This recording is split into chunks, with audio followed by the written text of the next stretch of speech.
अदम्य वीरता, दृढ़ संकल्प, पराक्रम, साहस और समर्पण, इन शब्दों को एक माला में पिरोया जाए तो उसका नाम होगा भारतीय सेना, जो कई दशकों से देश की आन बान शान को बढ़ाते रहे। आजादी के बाद 15 जनवरी 1949 ब्रिटिश अधिकारी ने सेना अध्यक्ष की कमान एक भारतीय अधिकारी को सौंपी। तब से अब तक भारतीय सेना भारतीयों को गर्व कराने का एहसास दिलाती रही। वो जब सीमा पर रात भर जगते हैं तब हम घर में सुकून की नींद सोते हैं। वो अपनी जान की कीमत पर हमारी हिफाजत करते हैं। आज उनका दिन है। अपने इस खास कार्यक्रम में बताएंगे कि 15 जनवरी ये तारीख भारत के इतिहास में इतनी अहम क्यों है। आपको रूबरू कराएंगे सेना दिन के हर एक पहलू से। आज दिल्ली समेत देश भर की सभी सेना मुख्यालयों में इस पर कार्यक्रम आयोजित होते हैं। इस दिन सेना की कई दस्ते एवं रेजिमेंट परेड में हिस्सा लेते हैं और सेना के अधिकारियों और जवानों को सम्मानित किया जाता है। दरअसल 15 जनवरी 1949 को भारत के अंतिम British commander in chief general Francis butcher की जगह तत्कालीन लेफ्टिनेंट जनरल के.एम. करियप्पा भारतीय सेना के कमांडर इन चीफ बने। इसके उपलक्ष्य में इस दिन को सेना दिवस घोषित किया गया। भारतीय सेना की शौर्य गाथाएं इतनी ज़्यादा है कि शब्द कम पड़ जाए। जहां एक ओर सेना के पराक्रम किया है, वहीं दूसरी ओर देश पर जब जब संकट आया है तो देशवासियों को उससे बचाया है। 15 अगस्त 1947 देश की आज़ादी अपने साथ देश की बंटवारे की विविधता भी लाई। दंगे अपने चरम पर थे, सड़कों पर इंसानियत का कत्ल हो रहा था और देश लहूलुहान था। ऐसे में आज़ादी के बाद दोनों देशों के आज़ाद सैनिकों ने मोर्चा संभाला।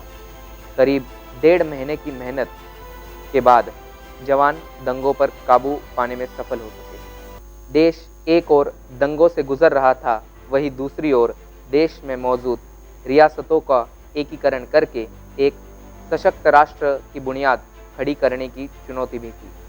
भारत के एकीकरण में आने वाली हर बाधा को सैनिकों ने शौर्य के आगे झुकना पड़ा।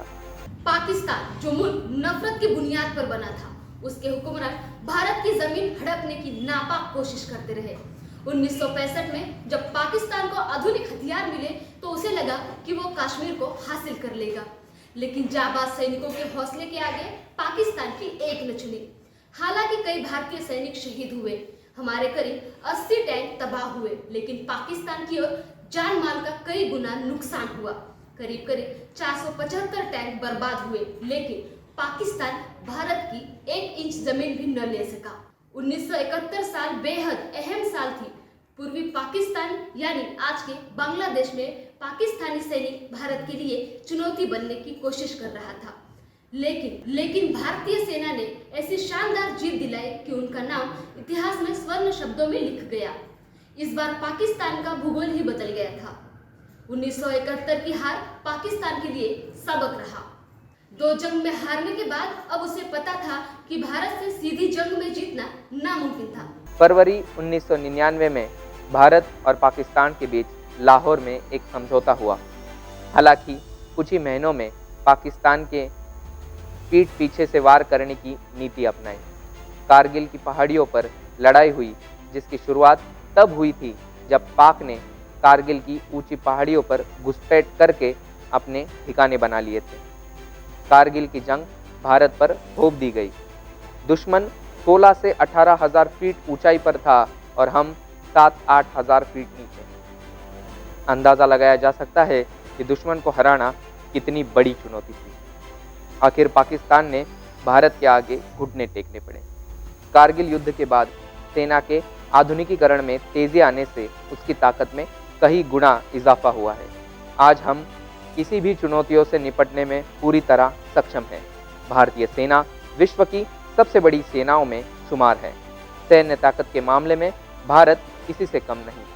भारत की सेना की बेड़े में सुपरसोनिक क्रूज मिसाइल ब्रह्मोस, अग्नि, पृथ्वी, आकाश और नाग जैसी मिसाइलें हैं। We are transforming ourselves from a manpower intensive to a technology enabled force, which is, I think, the way forward for the future.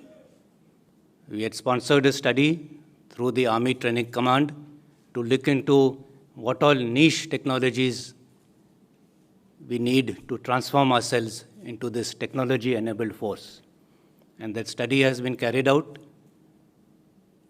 and a broad roadmap has been prepared to include all such technologies as artificial intelligence, robotics, quantum computing, blockchain, big data, and the like.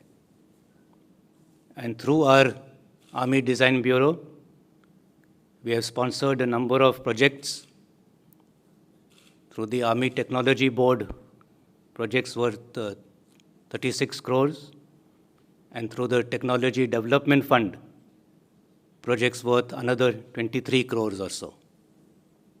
So as I said, we are well on our way to transforming ourselves and restructuring ourselves to meet the challenges of the future. कुछ साल पहले सेना ने वो कदम उठाया जिसके बारे में दुश्मन क्या देशवासियों को भी अंदाजा नहीं था। सितंबर 2016 में पाकिस्तान से आए हुए आतंकियों ने उरी सेक्टर को हमला कर दिया था, जिसमें 18 जवान शहीद हुए थे। पाकिस्तान मानने को तैयार नहीं था। बस फिर क्या था, भारत ने कड़ा रुख अख्तियार किया और ऐसा कदम उठाया कि पूरी दुनिया देखती रह गई। सितंबर की एक रात पाकिस्तान में आतंकी लॉन्च पैड पर सर्जिकल स्ट्राइक की और उन्हें तबाह कर दिया। इस स्पेशल रिपोर्ट में वक्त हो गया है यही रुकने का। अगली बार फिर मिलेंगे एक नई कहानी के साथ। तब तक के लिए जय हिंद।